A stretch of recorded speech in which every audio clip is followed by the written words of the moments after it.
Hi అండి అందరికీ. ఈరోజు అయితే చింతకాయ రోడ్డు పచ్చడి చేస్తున్నాను. నాకైతే ఇది తెలీదు, మీలో ఎవరికైనా తెలియకపోతే కామెంట్ చేయండి. ఫస్ట్గా ఇవి మంచిగా చెట్టు నుంచి తెంపుకొచ్చిన తర్వాత మంచిగా వాష్ చేసి పక్కన పెట్టుకోండి. పచ్చడికి కావాల్సింది అయితే ఫస్ట్ జీలకర్ర రోట్లో వేసి, అంటే ఇది 2 ప్రాసెస్లో చేసుకోవచ్చు అంట. అది వేపు చేసుకోవచ్చు అంట, పచ్చిగా కూడా చేసుకోవచ్చు అంట.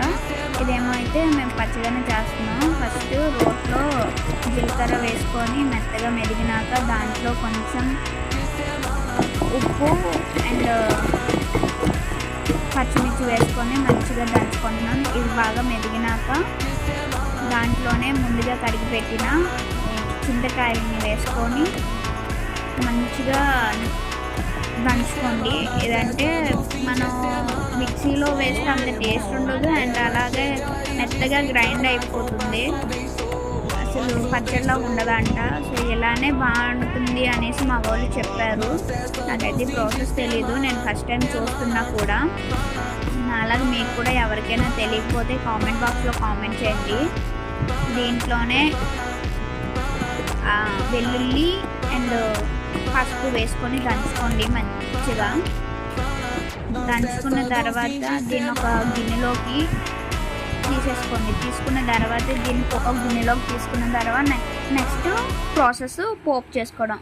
అంటే చాలామందికి, అంటే కొందరు దీన్ని నిల్వ పచ్చడి కూడా చేసుకుంటారు. దీన్ని ఫ్రిడ్జ్లో కూడా స్టోర్ చేసుకోవచ్చు. ఫ్రిడ్జ్లో స్టోర్ చేసుకొని మనం ఎప్పుడైతే తింటామో అప్పుడు కొంచెం తీసుకొని పోపు పెట్టుకోవచ్చు. లేదు అంటే మొత్తం పోపు పెట్టుకొని కూడా స్టోర్ చేసుకోవచ్చు. మేమైతే కొంచెమే కదా, సో ముందుగానే పోపు పెట్టే కడాయిలో ఆయిల్ తీసుకొని దాంట్లో వెల్లుల్లిపాయలు, ఎండుమిర్చి, జీలకర్ర, ఆవాలు వేసుకొని తర్వాత కొంచెం కరివేపాకు కూడా వేసుకోండి. అది బాగా పోపు వేగినాక దాంట్లో కొంచెం పసుపు వేసుకొని నెక్స్ట్ మనం ముందుగా నూరు పెట్టుకున్న చింతకాయ పచ్చడిని అందులో వేసి బాగా కలుపుకోండి.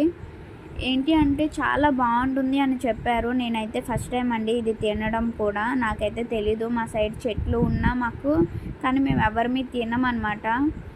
నాకు ఫస్ట్ టైం అయితే నేను తినడం, కానీ చాలా బాగుంది టేస్ట్ అయితే.